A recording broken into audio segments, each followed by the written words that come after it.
ఎవరికైనా ఏదైనా శుభం కలిగితే ఆ శుభానికి కారణం ఎవరు అంటే శంకరుడే. నేను చెప్పట్లేదు ఈ మాట, శాస్త్రములు చెప్పే.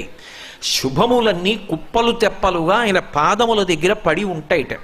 ఆయన అనుగ్రహించాడు అనుకోండి, ఓసారి ఇలా అంటాడు అంటే అది ఎగిరి వెళ్ళి ఇంటికి తోరణంగా పట్టుకుంటాడు. అందుకే ఒక గడుసు కవి ఒక మాట అన్నాడు, నేను ఓ పువ్వు పట్టుకొచ్చి మీ పాదాల మీద వేశాను అనుకోండి, నేను వేసినది ఇది పువ్వు, మీ పాదముల మీద ఉన్నది ఇది పువ్వు.